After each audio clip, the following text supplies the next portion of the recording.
Bom, tendo dado essas notícias gerais, já acabaram de chegar os que eu estava esperando, a gente vamos passar ao Performance Bond. E aí agora, gente, não estou prestando conta mais não, agora é o contrário, eu queria que vocês fossem me interrompendo. Gildo, eu vou te pedir uma caridade, vira essa tela para mim. Eu faço igual eu fiz na reunião passada, eu consigo ver o que eu estou projetando. Se não pode olhar para trás, obrigado. Está ligado? Tá, obrigado. Obrigado. Tá bom. Então, gente, o que é Performance Bond? Então, vamos lá. Performance Bond é uma modalidade de seguro que foi desenvolvida nos Estados Unidos, ela tem 120 anos de existência lá nos Estados Unidos, que basicamente foi pensada para romper a ligação de fiscalização entre as empreiteiras, as construtoras e o poder público contratante. Se vocês pensarem por que isso surgiu lá atrás, obviamente lá atrás, em 1897, nos Estados Unidos perceberam que essa relação era uma relação promíscua.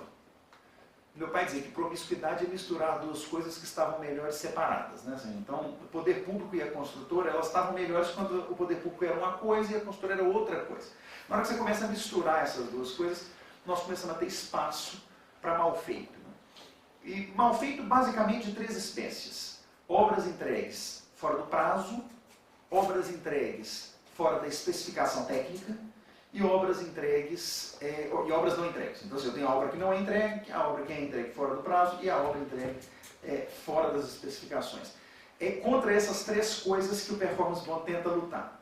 Eu vou mostrar para vocês, algumas pessoas tentam falar, você já tem o projeto de lei? O nosso aqui não.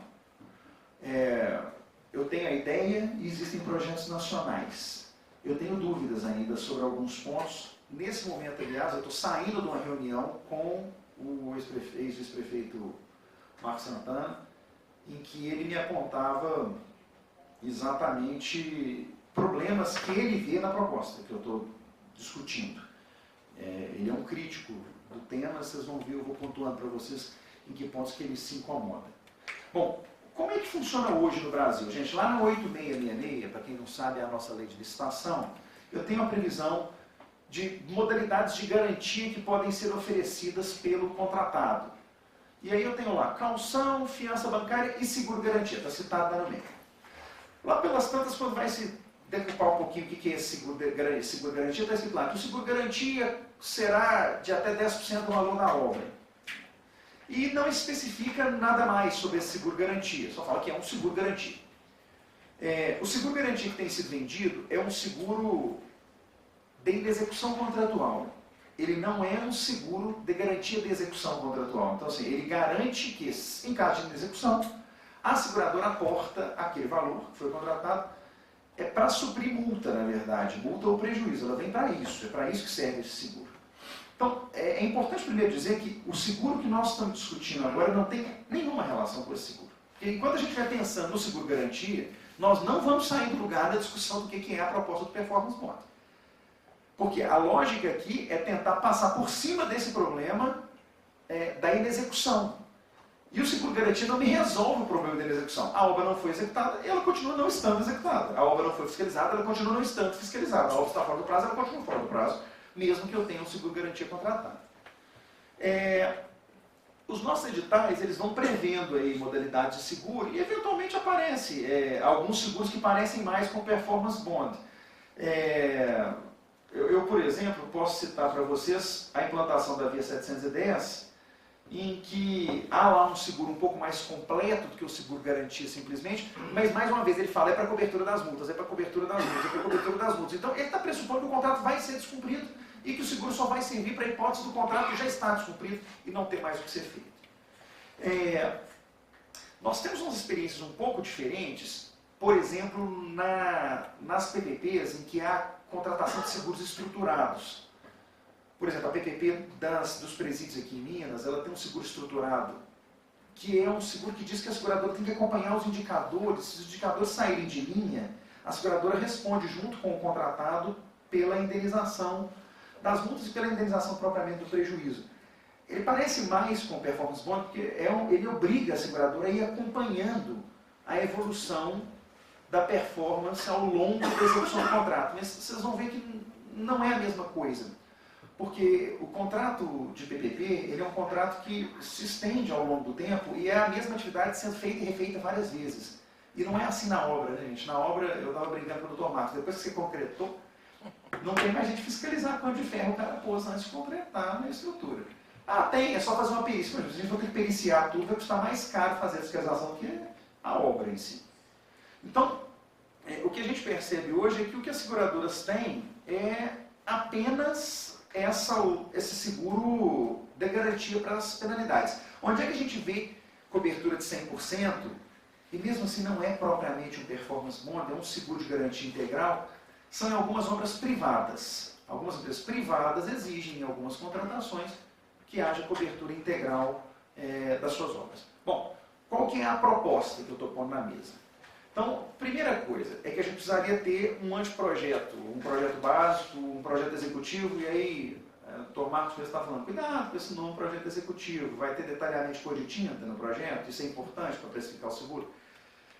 É porque falar só em projeto básico sem especificar um pouco melhor o que é o projeto básico é um risco no Brasil. Basta a gente ver aí o RDC. Para quem conhece o RDC, o Regime Diferenciado de Contratação, essa pornografia contratual que foi criada no Brasil para se roubar dinheiro público, que permite a contratação de empresa sem projeto para a obra, e aí depois ela faz o projeto, e aí ela te conta quanto que vai custar para executar o projeto que ela fez. É óbvio que vai dar errado, gente, é óbvio, assim, qual que é a chance disso funcionar?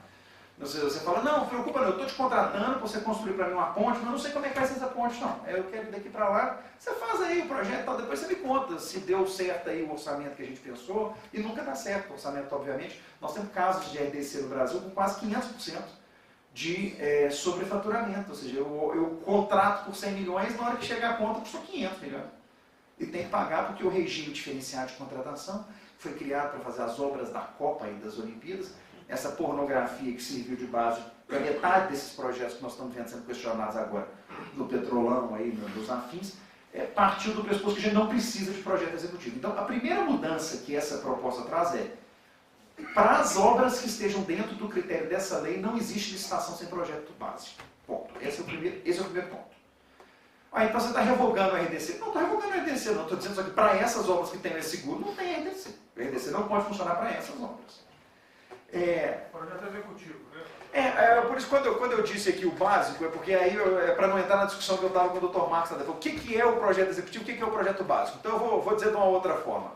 O projeto suficiente para orçamento pleno, integral e indiscutível da obra. Se a gente vai chamar ele de básico, como a 8666 chama, ou se nós vamos chamar ele de executivo, como as outras legislações esparsas chamam, a gente pode escolher do jeito que a gente quiser, mas é isso, é o projeto que me dê condição plena de precificação. Bom, a gente poderia admitir fracionamento, né? E aí, gente, a partir de agora, comecem a me interromper o tanto que vocês quiserem, porque nós estamos construindo. Na verdade, a ideia é tentar expandir isso para as contratações em geral. Só que há uma dúvida hoje sobre se a gente teria condição sequer para as obras, que teoricamente já tem uma infraestrutura de fiscalização pronta, que tem empresa de fiscalização. Então a dúvida na verdade a ideia é começar devagar. O senhor vai ver que eu andei tomando umas porradas dizendo, a sua velocidade ainda está muito grande. Nem as obras todas que você estava imaginando, vocês vão ver o corte que eu escolhi, a gente pode começar de uma vez. E aí, 3 problemas me foram apontados que eu vou discutir com vocês. Mas a ideia é começar por obra, porque já existem empresas especializadas em fiscalização de obra. Só uma pergunta. Saiu agora a medida, passou no Senado, né, a alteração do 8666, e que permite um sistema de garantia. E ela até de uma forma mais ampla.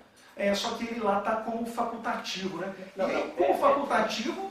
Não até não está bem facultativo, não. Não, o artigo 89 obriga agora. O texto aprovado no Senado, tem que pegar ele aqui, ele tem 2 coisas assim, que me chamam a atenção. Uma delas, a gente pode pegar o texto de novo aqui, mas eu tive, tanto eu explicar para você, pode falar. A critério da autoridade competente poderá ser exigido mediante previsão de instrumento convocatório e prestação de garantia. Prestação de obras, serviços e compras. Pois é, mas olha o começo do artigo. A critério da autoridade poderá. Pois é. Não, mas critério. Tudo bem, mas aí depois tem as outras, dependendo do valor, que é específico já. Pois é, mas aí a mesma crítica que o professor Modesto Carvalhosa tem feito a esse projeto, tanto que o projeto no qual eu tenho espelhado não é esse. É o projeto que está no Senado ainda, porque esse projeto é um projeto de reforma do IMM todo. É o que passou no Senado e foi para a Câmara. Tem um outro projeto que ainda está no Senado e que trata só do performance bond, só do seguro. Porque eu vejo dois problemas nesse projeto do jeito que ele está aí. Primeiro, ele estava com o texto original dizendo que seria obrigatório a partir de 100 milhões e isso mudou para ficar a critério da autoridade. Segundo, ele não cria os procedimentos de fiscalização que seriam necessários para que esse seguro funcione direito. O outro projeto, ele fala quais são os poderes que se atribui à seguradora para que ela possa entrar dentro do canteiro e efetivamente abrir o livro e ver e fiscalizar e ter acesso à obra. Então, assim, eu tenho uma dúvida sobre, mesmo que esse projeto passe desse jeito que está aí, se esse seguro vai ser contratado por alguém ou se nenhuma autoridade escolherá a seu critério a contratação. E segundo, se, mesmo que ela escolha, se a seguradora vai conseguir um enforcement desse seguro, se ela não tem na lei garantia de que ela pode agir como fiscalizadora. Porque a lei fala que ela fornece o seguro, mas não fala dos instrumentos de fiscalização. Mas o projeto não é ruim, não. É melhor do que a lei atual, na minha opinião.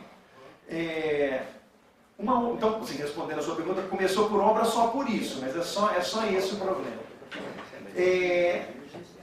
Outra coisa importante, a gente está trabalhando com a ideia de que o contrato não pode ser assinado, na verdade não, o contrato não pode ser efetivo, ele não tem eficácia antes da apresentação da apólice. Eventualmente ele pode ter ser assinado, mas ele não entra em execução antes da apresentação da apólice. Por que isso é importante? A gente traz a seguradora para validação do projeto básico da licitação. Pode parecer uma bobagem, gente, mas vejam a situação que está acontecendo em torno da queda do Guararapes. Na hora que se pressiona a Covan para falar do problema do viaduto, a resposta da Covan é: o problema está no projeto.